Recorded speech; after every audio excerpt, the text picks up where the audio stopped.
Alhamdulillah wassalatu wassalamu ala Rasulillah wa ala alihi wa sahbihi wa mawalah wa la hawla wa la quwata illa billahi wa ba'du. Kita lanjutkan kajian kita, masih membahas sirah al-Mustafa Rasulina Muhammadin sallallahu alaihi wasallam. Salawat dan salam kita hadiahkan kepada Rasul kita, Nabi besar Muhammad sallallahu alaihi wa ala alihi wasallam. Kita lanjutkan pembahasan di malam hari ini. Kita akan membahas tentang peperangan Nabi sallallahu alaihi wasallam. Dan kita khususkan malam ini kita akan membahas Ghazwatu Badrin, Perang Badar. Namun sebelumnya kita beri muqaddimah dulu. Kenapa Nabi sallallahu alaihi wasallam sampai melakukan peperangan? Padahal kita tahu bahwa Islam itu bukan tegak di atas perang, tetapi tegak di atas dakwah. Tetapi karena ada alasan-alasan kenapa Rasul sampai kemudian diperintahkan Allah Subhanahu wa taala untuk berperang. Karena ketika Rasul hijrah dari Mekah ke Madinah, permasalahan Rasul dengan orang-orang Quraisy itu tidak berhenti, di mana orang-orang Quraisy itu tetap menanamkan permusuhan dengan Nabi. Padahal Rasul sudah hijrah, sudah tidak tinggal di Mekah lagi kan. Tapi karena orang-orang kafir Quraisy terus merongrong Nabi dan para sahabat Nabi, makanya kemudian terjadilah pensyariatan qital, perang. Saya akan contohkan ketika salah seorang Ansar yang bernama pemimpin Ansar, ini harus ada ganjel ini ya. Pemimpin Ansar namanya Sa'd bin Ubadah radhiyallahu anhu, atau Sa'd bin Mu'adz salah satu pemimpin daripada pemimpin Ansar dari kabilah Aus, melaksanakan haji atau umrah menuju Mekah. Kita tahu bahwa Sa'd bin Mu'adz ini berteman baik dengan Abu Safwan Umayyah ibn Khalaf. Umayyah ibn Khalaf ataupun kunyahnya Abu Safwan. Lah Abu Safwan sendiri atau Umayyah ibn Khalaf adalah pembesar dari pembesar Quraisy, sama dengan Abu Jahal dan yang lainnya. Tetapi semasa jahiliyah, Umayyah ibn Abu Safwan Umayyah ibn Khalaf ini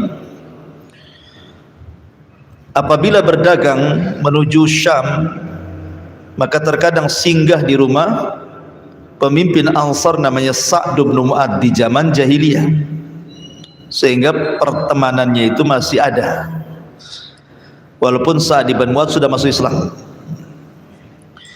Sehingga ketika Sa'd bin Mu'adz ini berangkat ke Mekah untuk umrah, dia singgah di rumah Umayyah ibn Khalaf, bahkan diantar umrah oleh Umayyah ibn Khalaf. Ketika dua-duanya sedang tawaf, berjumpa dengan Abu Jahal, Fir'aunnya umat ini, kemudian mengancam Sa'd bin Mu'adz dan mengatakan, "Amma wallah laula annaka ma'a bis Safwan ma raja'ta ila ahlika salima." Sa'ad, untung kau umrah sama Umayyah ibn Khalaf. Coba kalau engkau umrah sendirian, maka engkau tidak akan kembali kepada keluargamu dengan selamat.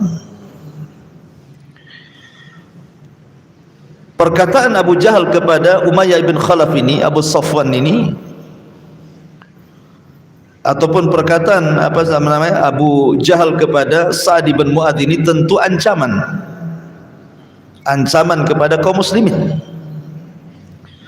Padahal kaum muslimin sudah berada di Madinah, apalagi Sa'ad bin Mu'adz bukan orang Mekah, dia orang Madinah, hanya datang untuk umrah.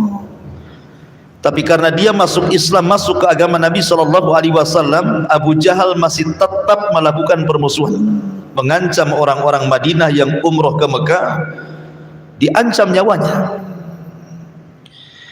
Sehingga kemudian ada beberapa orang-orang Quraisy itu yang kemudian juga melakukan pembunuhan dan pembakaran beberapa kampung-kampung di dekat Yathrib yang dihuni oleh kaum muslimin. Dari sinilah maka kemudian masih nampak permusuhan antara orang kafir Quraisy dengan Nabi SAW yang sudah menetap di Madinah.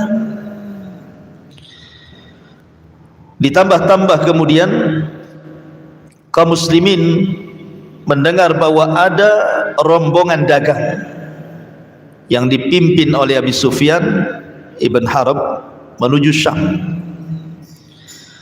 membawa dagangan penduduk Mekah yang sangat banyak sekali, dan tidak bawa pasukan kecuali hanya 40 orang saja. Nabi mendengar,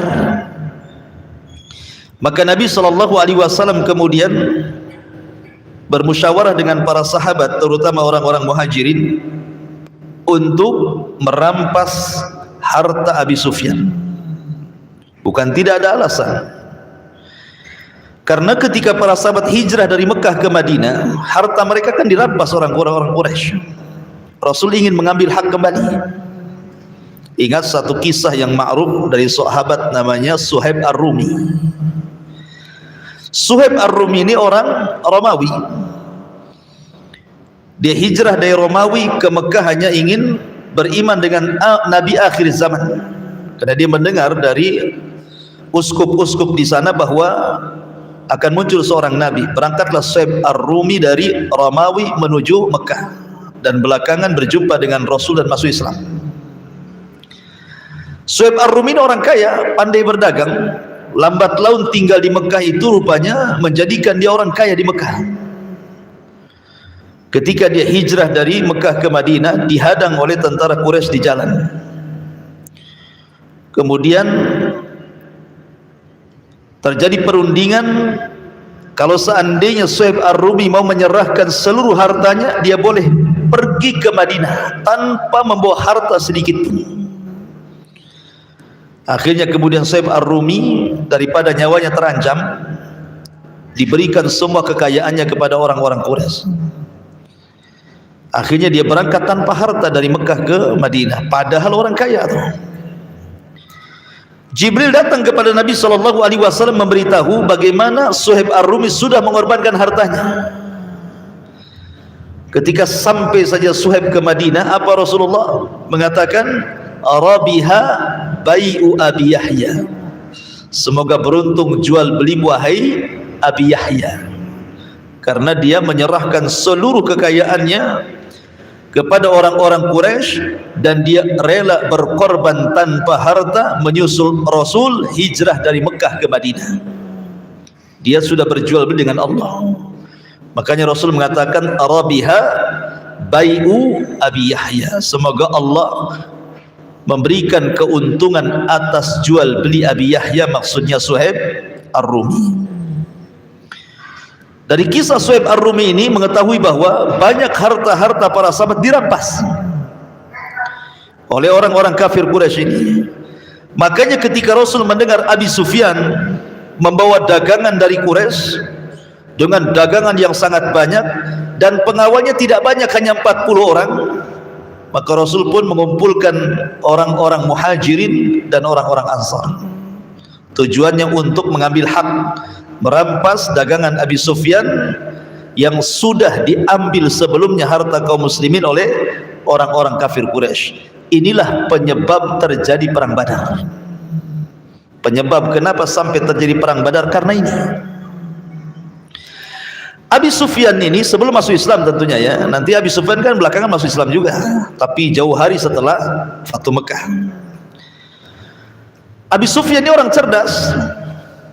Dia orang kaya, orang cerdas, orang berpendidikan gitu kan. Dia tahu bahwa pasti perjalanannya penuh dengan risiko. Karena bagaimanapun, mau tidak mau, setiap orang yang dagang dari Mekah menuju Syam harus lewat Madinah masalahnya. Karena tidak ada jalan lain. Sehingga Abi Sufyan ini mengirim mata-mata. Dikhawatirkan akan terjadi apa-apa dengan dagangannya. Lah mata-mata Abi Sufyan mendengar bahwa Nabi SAW bergerak dan pasukannya untuk menyerang dirinya dan mengambil hartanya. Jazakallahu khairan. Akhirnya kemudian Abi Sufyan ini langsung mengirim seorang laki-laki yang sangat cepat dalam berkuda, namanya Dhamdham. Dhamdham ini diutus oleh Abi Sufyan untuk berangkat ke Mekah memberitahu siapa? Abu Jahal, bahwa dia akan diserang oleh Rasul dan para sahabatnya. Maka ketika Abu Jahal mendengar bahwa Abi Sufyan akan diserang sementara harta-harta mereka dititipkan kepada Abi Sufyan untuk dijual belikan di Syam, marah Abu Jahal. Maka Abu Jahal akhirnya menggerakkan pasukan untuk berperang melawan Rasul. Bangkitlah 1000 pasukan dan 200 penunggang kuda dengan lengkap senjata-senjata mereka, bergerak dari Mekah menuju Yathrib ataupun Madinah. Di sisi lain Nabi SAW pun mengirim mata-mata, sama-sama mengirim mata-mata gitu. Mata-mata Nabi SAW atau jasus juga mendengar bahwa ada pergerakan dari Mekah. Pasukan yang sangat besar, 1000 orang dengan 200 berkuda dan senjata lengkap. Sementara Nabi SAW ketika itu jumlahnya tidak banyak. Ada yang mengatakan tentara Nabi SAW jumlahnya hanya 314 orang, sama dengan tentara Talut ketika melawan Jalut, hanya 314 orang sampai 340-an antara sekitar itu, dan 2 penunggang kuda serta 60 ekor unta. Karena memang Rasul itu niatnya kan bukan untuk perang, niatnya hanya untuk mengambil hartanya Abi Sufyan sebagai timbal balik karena orang-orang Quraisy sudah mengambil hak kaum muslimin. Subhanallah. Ketika mendengar pergerakan itu, maka Nabi SAW kemudian mengajak musyawarah orang-orang Muhajirin dan Ansar. Rupanya pasukan dalam perang Badar itu lebih banyak orang-orang Ansar dibandingkan orang-orang Muhajirin. Padahal yang punya kepentingan siapa? Muhajirin kan? Tapi karena solidaritas yang sangat kuat, justru orang Ansar lebih banyak pasukan yang ingin ikut perang dalam Badar dibandingkan orang-orang Muhajirin. Lihat bagaimana kekuatan persaudaraan orang-orang Ansar terhadap Muhajirin, luar biasa. Ma'asyiral muslimin yang dimuliakan Allah Azza wa Jalla. Kenapa Nabi SAW tidak membawa pasukan banyak? Karena sekali lagi niatnya bukan untuk perang, sehingga Rasul tidak mewajibkan para sahabat untuk ikut. Sementara orang-orang Mekah ini memang diwajibkan perang sama Abu Jahal kan itu ya. Sehingga semua kabilah terlibat kecuali Abu Lahab, nggak ikut dia, mengecut Abu Lahab. Tetapi dia menyewa preman-preman untuk menggantikan dirinya, dan kabilah Bani Adi tidak ikut, kabilahnya Umar bin Khattab radhiyallahu anhu. Tapi selain ini semua kabilah Quraisy ikut, termasuk yang ikut di dalamnya adalah menantu Rasul, ikut dalam barisan Abu Jahal. Siapa? Abul As ibnu Rabi, suami daripada Zainab putri Nabi SAW, ikut terlibat karena ketika itu masih kafir, dipaksa ikut perang, sehingga Zainab itu ketar-ketir namanya memerangi bapaknya. Yang satu dia melihat suaminya, sisi lain harus melihat ayahnya. Dua-duanya khawatir kan gitu ya. Ma'asyiral muslimin yang dimuliakan Allah Azza wa Jalla, intinya bahwa secara kekuatan dari pihak Nabi SAW dipimpin oleh pertama Nabi SAW, yang kedua Hamzah ibn Abdul Muttalib, yang ketiga Abu Bakar Siddiq radhiyallahu an, yang keempat Umar bin Khattab radhiyallahu an, dan yang terakhir Ali bin Abi Thalib. Ini pemimpin-pemimpin Islam dalam perang Badar. Adapun dari kubu orang-orang Quraisy, pertama Abu Jahal Amr ibn Hisham atau dikenal dengan Abul Hakam, kemudian Utbah ibn Rabi'ah, kemudian Umayyah ibn Khalaf. Kemudian secara kekuatan pasukan, kaum muslimin hanya membawa 314 orang sampai 340 orang dan 2 kuda, 2 penunggang kuda. Sementara dari pihak orang-orang Quraisy 1000 pasukan dan 200 penunggang kuda. Tapi subhanallah, Allah subhanahu wa ta'ala memberikan kemenangan. Justru yang syahid dari kaum muslimin hanya 14 orang, tetapi yang mati konyol dari orang-orang kafir sebanyak 70 mati dan 70 tertawan. 70 mati dan 70 tertawan. Bagaimana kisah peperangannya? Ini yang menarik, kita akan kaji. Ma'asyiral muslimin yang dimuliakan Allah Azza wa Jalla, setelah kita tahu sebab kenapa terjadi peperangan, jadi sebabnya sekali lagi ingin mengambil harta Abi Sufyan, tetapi malah terjadi peperangan. Perang ini disebut Badar. Kenapa disebut Badar? Badar itu satu tempat yang di situ banyak sumur, di situ banyak pohon kurma, di situ banyak pohon-pohon yang lainnya, dan ada beberapa rumah yang tinggal di situ, sementara dikelilingi oleh bukit dan gunung. Ya mungkin semacam tempat istirahat lah. Kalau kita ini mungkin mau rekreasi gitu ya, tempat-tempat rekreasi kan, memang tempatnya nyaman gitu ya, karena di situ banyak sumur, sementara di sana kan memang susah air gitu ya. Di situ banyak pohon kurma, ada pohon-pohon lain, ada beberapa rumah dikelilingi bukit gitu kan. Dan itu memungkinkan kalau seandainya Rasul dan para sahabatnya berhasil mengepung Abi Sufyan, mereka tidak bisa kemana-mana karena dikelilingi bukit masalahnya. Tapi karena Abi Sufyan cerdas, dia kemudian rutenya dipalingkan tidak ke situ tetapi lewat ke pinggir lautan, makanya dia selamat, sehingga dagangan tidak sampai kemudian diambil oleh Rasul dan para sahabatnya.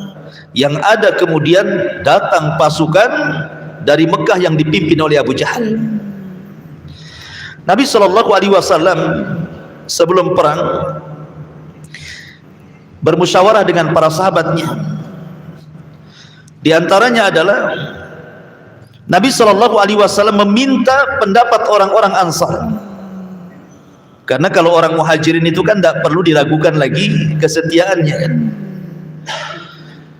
Mereka sudah lelah mengikuti Rasul, bagaimana hijrah mereka ke Habasyah, kemudian hijrah mereka ke Madinah. Kalau hanya diajak perang bagi mereka enteng, nggak perlu lagi kemudian diikat dengan perjanjian gitu ya. Tapi orang-orang Ansar kan berbeda dengan orang Muhajirin. Mereka tidak merasakan bagaimana peritnya permulaan dakwah Rasul di Mekah. Makanya Rasul meminta pendapat mereka, bagaimana menurut mereka tentang perang ini, dilanjut atau tidak. Lah Nabi SAW ketika itu meminta pendapat para sahabat. Berdirilah Abu Bakar Siddiq radhiyallahu anhu. Intinya Abu Bakar Siddiq ikut saja kemauan Nabi. Kalau Nabi SAW ingin perang, perang. Kalau Nabi SAW ingin pulang ke Madinah, balik lagi ke Madinah. Tapi Nabi SAW terus meminta pandangan orang-orang Ansor. Belum ada yang bangkit masalahnya. Sementara orang-orang Muhajirin, Abu Bakar sudah berikan pandangannya, kemudian sahabat yang lain berikan pandangannya, dan semua mengikuti Nabi. Tetapi kemudian dari Ansar bangkitlah pemimpin mereka, Sa'd bin Mu'adz. Kemudian mengatakan, kayaknya wahai Rasul, engkau menginginkan kami. Kata Sa'd bin Mu'adz, kami mengikuti saranmu. Seandainya kita harus melewati sebuah lautan untuk bertempur, asal bersamamu kami siap menyeberanginya. Maka melihat Rasul semangatnya orang-orang Ansar, semangatlah Nabi SAW. Memang harus berperang. Maka di malam hari ketika terjadi peperangan, subhanallah, Allah Subhanahu wa taala menjelaskan ketika itu yang namanya orang tidak pernah perang, ikhwan, wajar. Ada ketakutan dari kaum muslimin kan. Namanya tidak pernah perang, dan ini perang perdana. Sehingga ada manusiawi, mereka ada sedikit ketakutan. Dan itu digambarkan dalam Al-Qur'anul Karim surah Al-Anfal. Kama akhrajaka rabbuka min baitika bil haqq wa inna fariqan minal mu'minina lakarihun. Yujadilunaka fil haqqi ba'dama tabayyana ka'annama yusaquna ilal mauti wa hum yanzurun wa idh ya'idukumullahu ihdat ta'ifataini annaha lakum wa tawadduna anna ghayra dhati syaukati takunu lakum wa yuridullahu an yuhiqqal haqqa bi kalimatihi wa yaqta'a dabiral kafirin liyuhiqqal haqqa wa yubtilal batila walau karihal mujrimun. Sebagaimana Tuhanmu menyuruhmu wahai Muhammad, pergi dari rumahmu dengan kebenaran. Maksudnya sebagaimana Allah menyuruhmu untuk hijrah dari Mekah ke Madinah. Meskipun sesungguhnya sebagian dari orang-orang yang beriman itu tidak menyukai hijrah itu. Mereka membantahmu wahai Muhammad tentang kebenaran setelah nyata bahwa mereka pasti menang. Seakan-akan mereka dihalau kepada kematian, sedangkan mereka melihat sebab kematian itu. Karena mereka tidak nyangka akan perang kan.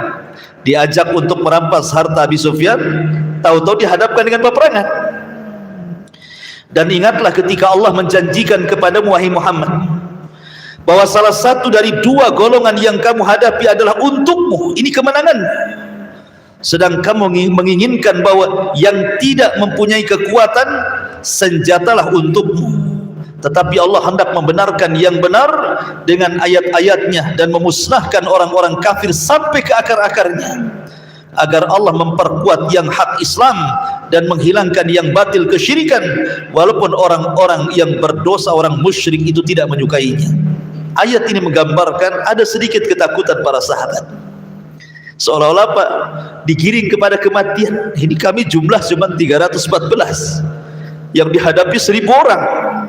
Manusiawi ya, ma'asyiral muslimin yang dimuliakan Allah Azza wa Jalla. Tetapi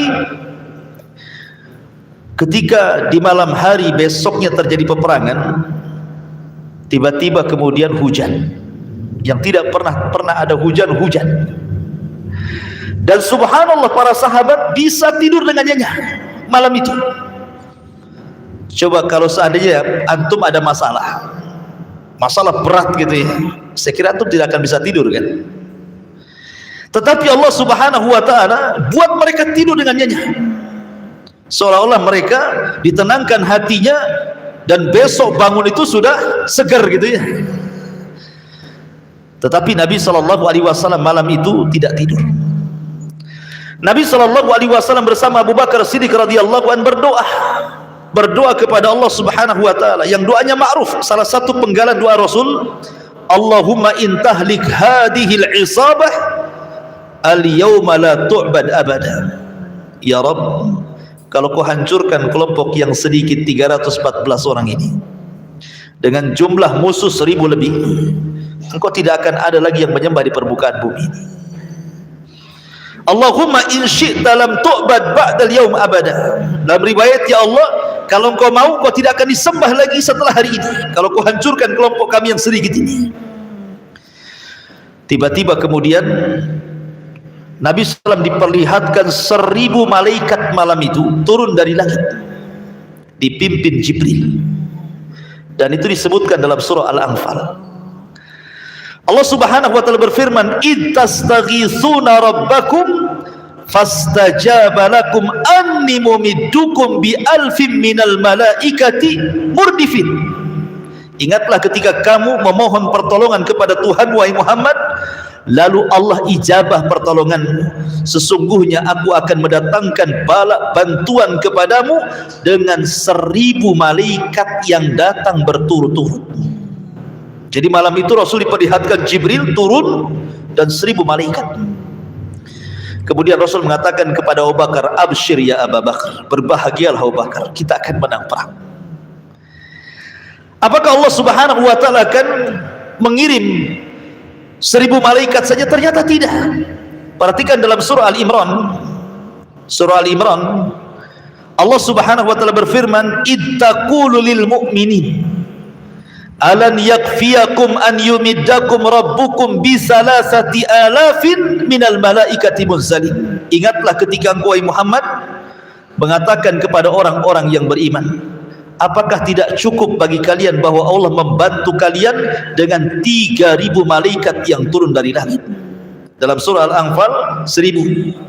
Sekarang dalam surah Al-Imran 3000. Kemudian di ayat selanjutnya, bala in tasbiru wa tattaqu wa ya'tukum min fawrihim hadha yumdidkum rabbukum bi 5000 minal malaikati musawwimin. Ya, cukup jika kamu bersabar dan bertakwa ketika mereka datang menyerang kamu dengan tiba-tiba, niscaya Allah akan menolongmu dengan 5000 malaikat memakai tanda. Berarti di sini ada tiga ayat. Pertama 1000 malaikat, yang kedua 3000 malaikat, yang terakhir 5000 malaikat. Bagaimana cara menggabungkannya? Malam itu Allah turunkan 1000 malaikat. Di awal peperangan Allah tambah 2000 menjadi 3000 malaikat. Di tengah-tengah peperangan Allah tambah lagi 2000 menjadi 5000 malaikat. Jadi jumlah malaikat yang menolong Rasul di perang Badar itu semuanya 5000. Dipimpin langsung oleh pemimpin malaikat Jibril, membawa kuda yang bernama Haizum. Kudanya Jibril itu namanya Haizum. Makanya dalam peperangan itu Jibril mengatakan, "Kaidum Haizum, Kaidum Haizum," begitu ya. Berlalilah wahai Haizum, berlalilah wahai Haizum. Subhanallah. Kalau sudah perang dibantu oleh malaikat, mana bisa menang? Jibril lagi, jangankan mereka, negeri Sodom dihancurkan oleh Jibril dengan satu sayap. Tinggal dicongkel saja negerinya, kemudian ditarik ke langit, dihujani meteor, kemudian ditumpahkan lagi ke bumi dan sekali jadi laut mati. Itu satu Jibril saja ya. Mana bisa mengalahkan perang dengan 1000 malaikat dipimpin pula sama Jibril? Awalnya kaum muslimin sudah ketakutan kan? Kenapa? 315, 314 atau sampai 340 melawan 1000 lebih. Tapi ketika mendengar ada kabar gembira mereka akan dibantu malaikat, semangat kaum muslimin. Apalagi malam itu diberikan mukjizat, mereka bisa tidur dengan pulas. Ma'asyiral muslimin yang dimuliakan Allah Subhanahu wa taala. Intinya bahwa ketika betul-betul kemudian Nabi SAW memilih tempat dekat sumur dan menguasai sumur, itulah menangnya Rasul karena menguasai sumur. Mereka bermarkas di dekat sumur, sementara orang-orang Quraisy itu mereka jauh dari sumur. Kalau seandainya mereka kehabisan air, kehausan mereka kan. Dan itu strategis Nabi SAW, saran dari seorang Ansar. Ketika pasukan sudah berhadap-hadapan, ikhwan, biasa perang dulu kan beda dengan perang sekarang. Kalau perang sekarang ini pelurunya kemana, orang yang nembaknya di mana. Kadang-kadang dari kantor saja ya menerbangkan drone gitu ya. Kalau dulu hadap-hadapan, sekarang nggak jelas musuhnya mana, sehingga nampak keberaniannya. Mereka hadap-hadapan, pedang dengan pedang, panah dengan panah, tombak dengan tombak, menunjukkan itu keberanian luar biasa gitu ya. Lah kebiasaan perang zaman dulu itu ada istilah mubarozah. Jadi ketika berhadapan musuh tidak langsung main serang, tidak. Mereka ada adat yang disebut dengan mubarozah. Mubarozah itu artinya sebelum perang, mana jagoanmu, keluarkan. Nih jagoanku. Nanti sesama jagoan ini kelahi sampai mati. Baru setelah itu perang besar. Lah ketika itu orang-orang musyrik mengeluarkan 3 pendekar mereka. Yang pertama Utbah, yang kedua Syaibah, dan yang ketiga Al-Walid ibn Utbah. Ini pendekar-pendekarnya orang-orang kafir Quraisy. Kemudian dari pihak kaum muslimin, Rasul keluarkan pertama Ubaidah ibn Haris, yang kedua Hamzah Asadullah, dan yang ketiga Ali bin Abi Thalib radhiyallahu anhu. Subhanallah, di awal mubarazah ini Hamzah berhasil membunuh Syaibah dan Ali berhasil membunuh Al-Walid. Kemudian terakhir Ubaidah ibn Haris berhasil membunuh Syaibah, Utbah. Lah dari sini menunjukkan bahwa di awal peperangan kaum muslimin sudah menang. Karena bagaimanapun ini kalau jagoan-jagoan mati ini sedikit banyak itu membuat ciut masalahnya. Makanya ketika Talut melawan Jalut, ketika itu kan pasukan Talut itu banyak. Cuman karena tidak sukses ujian ketika melewati sungai, kata Talut, jangan minum banyak-banyak, kecuali hanya 1 telapak tangan saja. Tetapi kebanyakan tentara yang ribuan itu malah karena udah lama berjalan minum pula banyak-banyak gitu ya. Lemas, mereka tidak sanggup jalan. Sehingga yang berhasil mengikuti Talut itu hanya 314 orang dari ribuan pasukan itu. Ketika melihat pasukan Jalut yang gede-gede raksasa itu, ciutlah pasukan Talut ini. Padahal ini sudah orang pilihan nih. Gimana orang-orang yang bukan pilihan ya kan itu. Akhirnya Talut mengatakan, siapa yang bisa mengalahkan Jalut, maka dia akan kunikahkan dengan putriku. Mikir juga gitu. Ya kalau menang, kalau kalah bukannya nikah, matilah kan itu. Akhirnya kemudian dikasih lagi hadiah yang lain. Bukan hanya kunikahkan dengan putriku, kata Talut, tetapi dia berhak mewarisi tahtaku. Tetap tidak ada yang mau juga. Rupanya ada anak muda yang paling kecil namanya Daud, yang belakangan akan jadi nabi, Nabi Daud, paling kecil di dalam tentara Talut itu. Dia orang miskin, kerjanya gembala kambing, tapi dia punya keahlian melempar serigala dengan batu. Dan kalau dia sudah melempar serigala dengan batu, mesti mati serigala itu. Itulah keahlian Nabi Daud. Akhirnya kemudian Daud langsung berdiri itu, saya siap menghadapi Jalut. Di tangannya ada batu yang biasa dilempar untuk serigala yang suka ganggu kambingnya itu. Jadi ketika berhadap-hadapan, Daud hanya lempar batu saja, ceter kena kepalanya, mati Jalut. Belum bertarung belum ada, Daud sudah melempar batunya, kena kepalanya, mati. Ketika Jalut mati ini, ciut tentara Jalut ini. Padahal tentara Talut tidak banyak. Mungkin karena melihat gimana anak kecil bisa mengalahkan jagoan yang paling ditakuti Jalut, gimana pasukan yang lainnya, kan mungkin pikirnya seperti itu kan.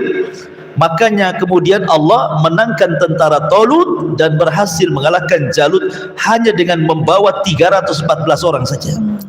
Kam min fi'atin qalilatin khalabat fi'atan katsiratan biidznillah. Berapa banyak kelompok kecil mengalahkan kelompok besar, semua karena izin dari Allah Subhanahu wa taala. Lah kembali ke perang Badar. Perang Badar pun sama. Tentara kaum muslimin hanya 300 lebih. Tentara orang kafir lengkap dengan senjata, lengkap dengan pasukan kuda, lengkap dengan pasukan jalan, dan jumlah mereka 1000 lebih. Tapi kemenangan di tangan Allah. Pada awalnya kaum muslimin ciut, tetapi ketika peperangan datang malaikat. Tumbuh keberaniannya. Sampai-sampai Abi Sufyan yang berhasil lari dari peperangan itu, lari ke Mekah, berjumpa dengan Abu Lahab. Dikiranya Abu Sufyan membawa berita kemenangan, rupanya Abu Sufyan membawa berita kesedihan. Ceritalah Abu Sufyan kepada Abu Lahab dan mengatakan, ya Abu Lahab, tentara kita morat marit, tunggang langgang, banyak yang mati. Kata Abu Lahab, ada apa? Kok bisa? Aku tidak tahu, aku melihat ada pasukan yang sangat banyak menunggang kuda putih, sekali berteriak kami sudah tunggang langgang gak karu-karuan. Mungkin bahasanya pedang pun belum dicabut, kepala sudah melayang. Itu ya. Lah di samping Abu Lahab itu ada budaknya Fadl ibn Abbas. Dia sudah masuk Islam tapi menyembunyikan keislamannya. Tiba-tiba saking menangnya keceplosan. Oh, itu adalah malaikat yang membantu kaum muslimin. Marah Abu Lahab, ditempelengnya budak Abbas itu. Budak Abbas ditempelengnya, akhirnya ngadu sama majikannya. Datanglah Ummu Abbas ini, bawa kayu, dipantung kepalanya Abu Lahab. Kok sudah mukul budakku, katanya. Ada yang mengatakan sebab pentungannya itu dia sakit kemudian mati gara-gara pentungan itu, Abu Lahab itu. Wallahu a'lam. Ya. Masyurul muslimin yang dimuliakan. Tapi persaksian Abu Sufyan melihat malaikat-malaikat penunggang kuda dengan lengkap persenjataan mereka, menunjukkan bahwa Allah meridai peperangan ini. Makanya Allah kirimkan bala bantuan malaikat yang banyak melebihi jumlah orang-orang kafir. 5.000 malaikat plus 314 orang melawan 1.000 lebih, kan itu. Awalnya 1.000 melawan 300 lebih, sekarang terbalik gitu ya. Masyurul muslimin yang dimuliakan Allah Azza wa Jalla. Sebenarnya peperangan ini adalah pembuktian doa laknat Nabi SAW kepada pembesar-pembesar Quraisy. Karena begini, ada satu kisah ketika Rasul masih di Mekah, belum hijrah. Nabi SAW biasa sholat di depan Ka'bah. Kemudian Abu Jahal datang di tengah-tengah anak-anak muda Quraisy yang sedang duduk-duduk di sekitar Ka'bah. Abu Jahal pun sesumbar dan mengatakan, siapa yang mampu meletakkan salah jazur. Salah jazur itu kotoran unta. Jadi kalau unta baru disembelih, kemudian dikeluarkan jeruannya, itu disebut salah jazur. Usus-usus itu disebut salah jazur. Siapa yang bisa meletakkan salah jazur, kotoran unta itu, di pundak si Muhammad, maka aku akan berikan ini dan itu. Bangkitlah Uqbah bin Abi Mu'aid. Uqbah bin Abi Mu'aid ini majikannya Abdullah bin Mas'ud. Abdullah bin Mas'ud itu bekerja kepada Uqbah bin Abi Mu'aid. Sebenarnya Uqbah bin Abi Mu'aid ini orang yang menggandrungi Nabi sebenarnya. Dia memang tidak masuk Islam. Cuman Uqbah ini seorang penyair. Ketika mendengar Al-Quran dia suka, tapi tidak mau masuk Islam. Sampai dia suka dengan Quran, disangkanya syair.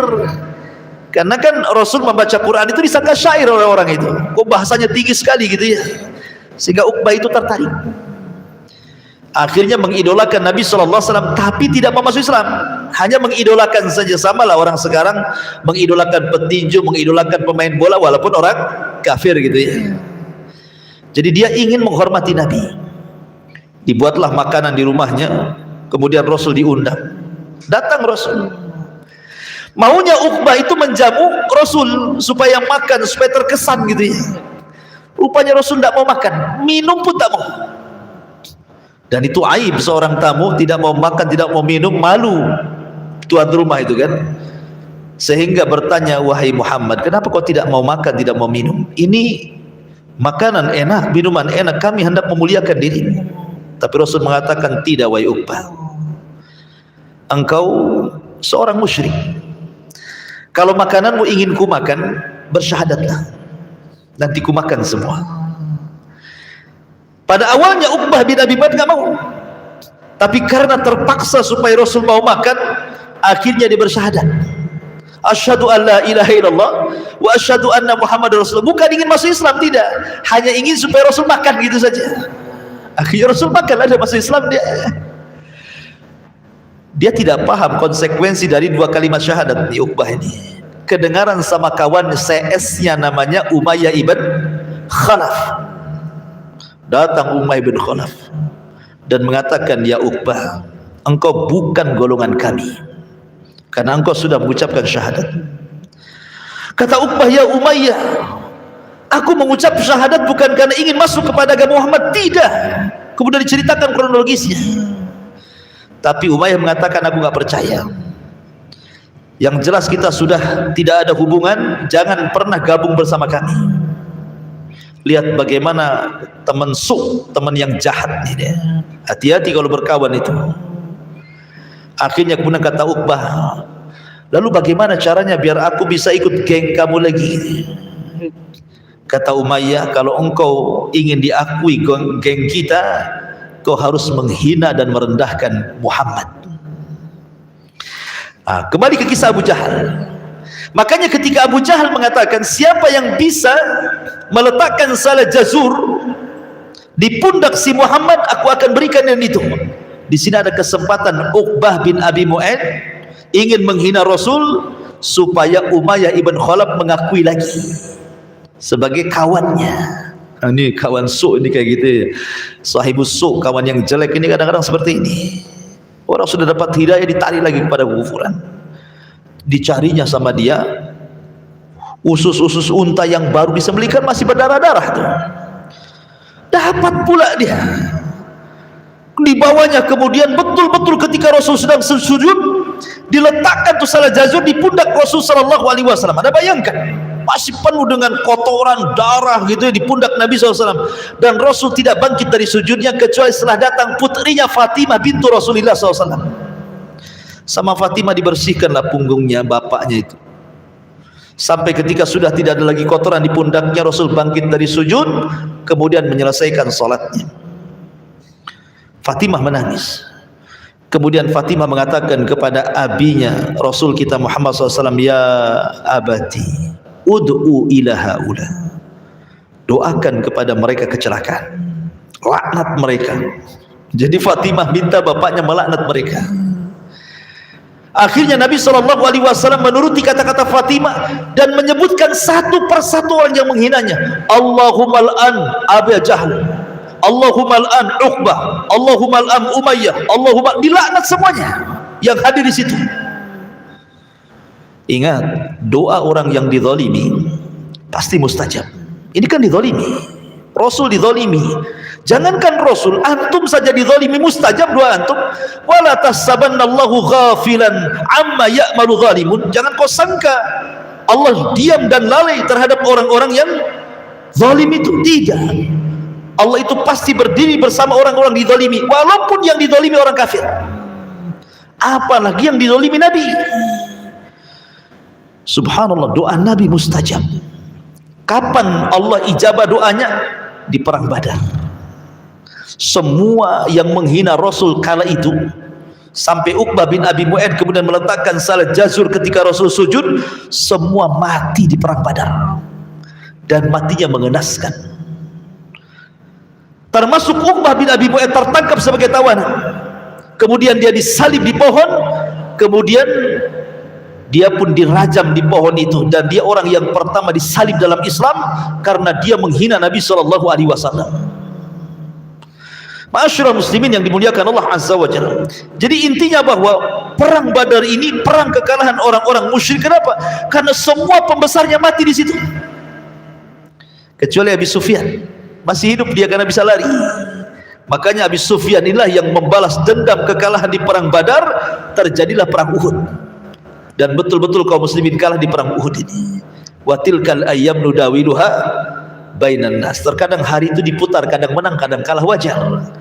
Sebenarnya di perang Uhud juga Rasul itu pasti menang sebenarnya kalau seandainya 40 pemanah itu tidak turun, sehingga bermaksiat akan ucapan Nabi SAW, jangan turun apapun yang terjadi. Tapi karena melihat ghanimah mereka turun. Malaikat yang hendak membantu pergi lagi, maka mengalami kekalahan di perang Uhud. Nah, nanti ceritanya panjang perang Uhud.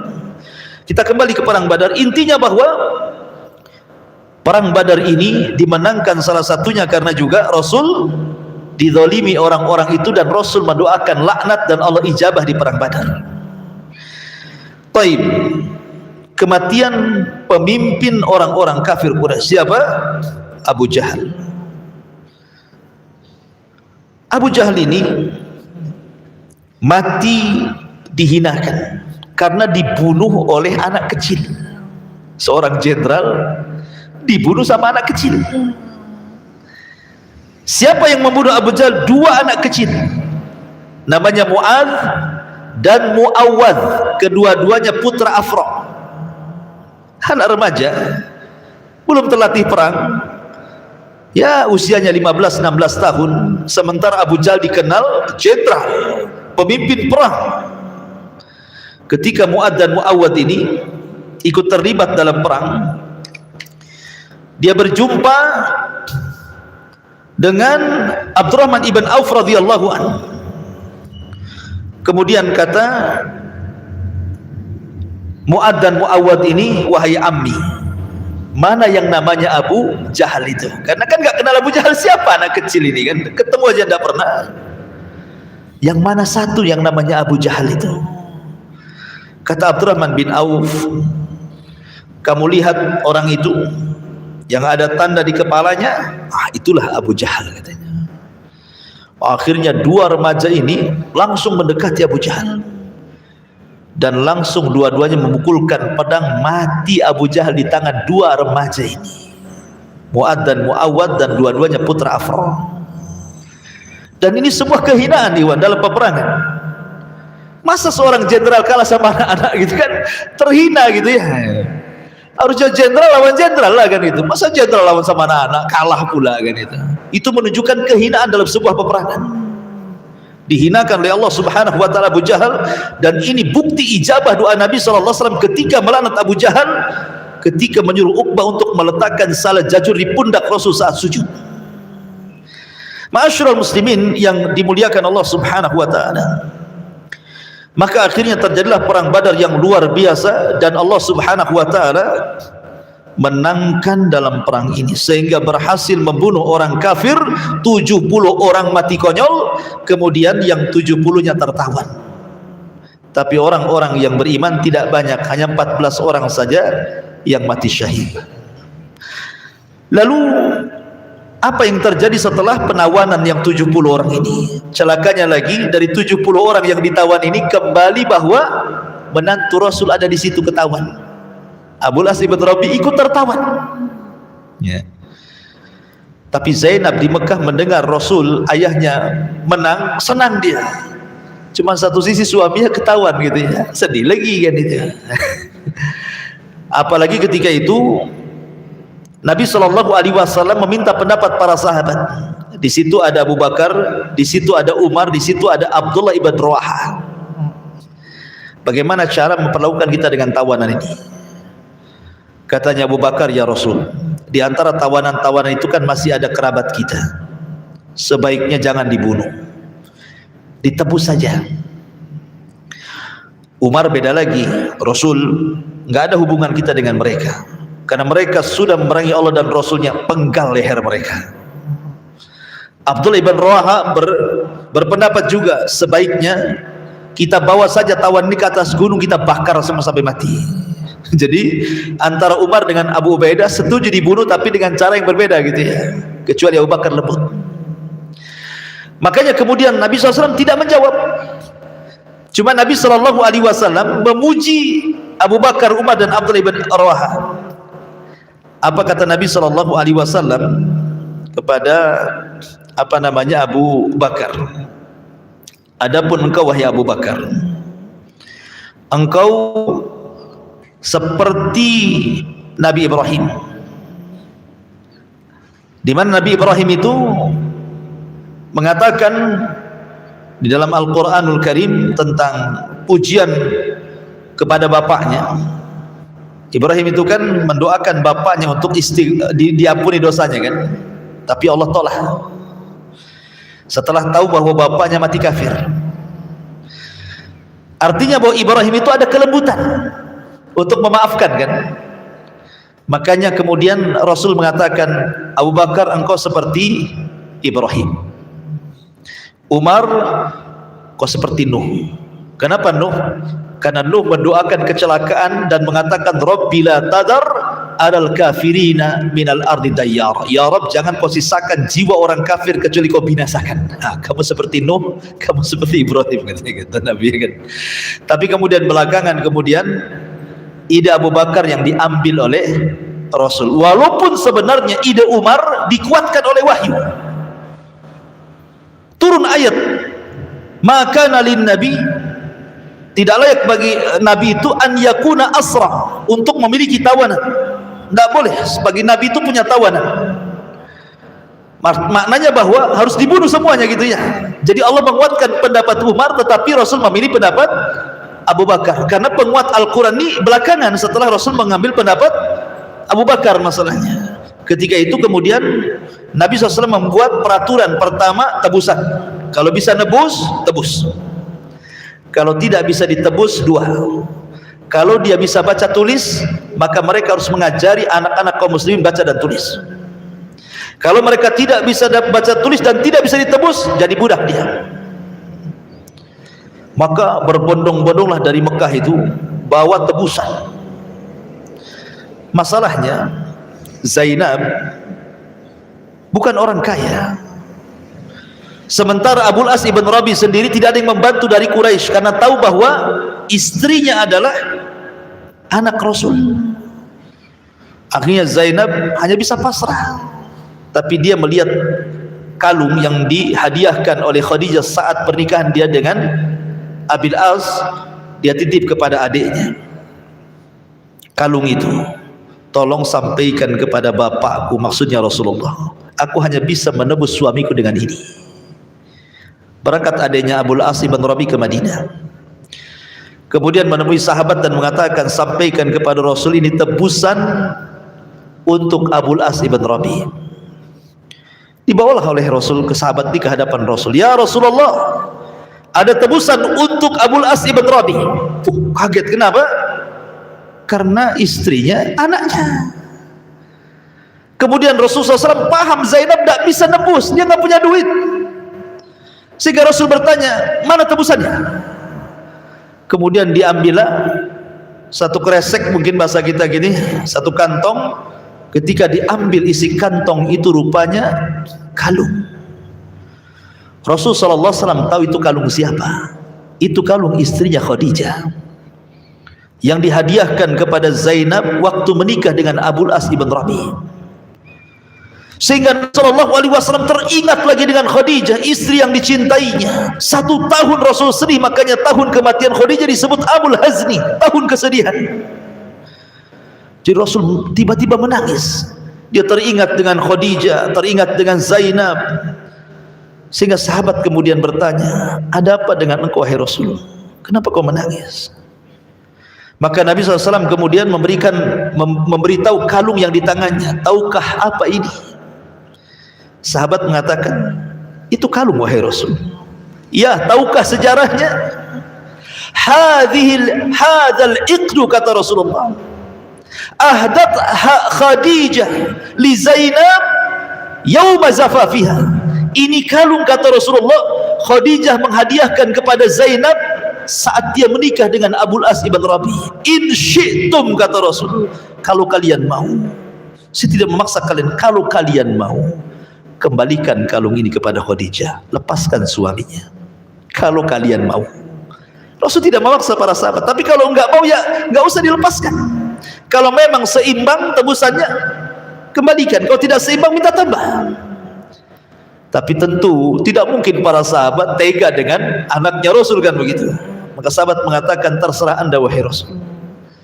Akhirnya kemudian kalung itu dikembalikan kepada adiknya Abul As untuk dikembalikan kepada Zainab. Syaratnya 1, Abul As ibn Rabi dibebaskan, tetapi sesampainya di Mekah Zainab harus dipulangkan ke Madinah, karena ketika itu turun ayat haramnya seorang musyrik menikah dengan wanita muslimah. Akhirnya Abul As pulang. Ketika itu Zainab sedang mengandung, kemudian dihantar siang bolong. Harusnya malam-malam dihantar itu, karena siang-siang mencolok muka, datang pasukan orang-orang Quraisy menghadang Zainab, ketakutan keguguran. Kemudian balik lagi, baru malam harinya diantarkan. Sebab itulah Zainab sering sakit-sakitan. Ya. Rupanya Abul As ibn Rabi ini tertangkap 2 kali. Setelah kalah di Badar, kemudian dia berniaga ke Syam, pulangnya ketangkap lagi oleh kaum muslimin. Ketika ketangkap itulah Zainab melindungi. Kemudian Rasul memaafkan, dipulangkan bersama dagangannya. Setelah dipulangkan ke Mekah, dagangan-dagangan orang Quraisy, dia pun kembali ke Madinah. Kemudian dia masuk Islam. Setelah dia masuk Islam tidak lama dengan Zainab, Zainab pun meninggal dunia. Karena sedih karena kematian Zainab, Abul As setahun setelahnya menyusul Zainab, meninggal juga. Dan dua-duanya percontohan suami istri yang sangat mencintai dua-duanya, sampai di masa kafir, sampai di masa Islam.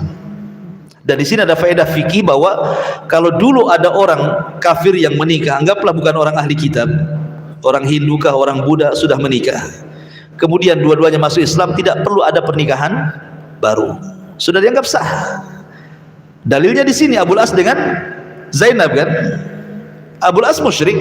Dalam Islam dilarang, tidak boleh laki-laki musyrik menikah dengan wanita muslimah. Tapi ketika Abul As masuk Islam, Rasul tidak mengadakan pernikahan baru, dan sudah jadi suami istri sampai dua-duanya meninggal dunia. Ma'asyiral muslimin yang dimuliakan Allah Subhanahu wa taala. Itu diantara beberapa cuplikan dari perang Badar. Masih berlanjut perang Badar ini karena masih banyak kisah-kisah yang menarik. Cuman waktunya juga sudah hampir jam 9. Saya kira saya cukupkan sampai di sini. Kita tutup saja. Subhanallah bihamdika asyhadu an la ilaha illa anta astaghfiruka wa atubu ilaik. Allahu ta'ala. Assalamualaikum warahmatullahi wabarakatuh.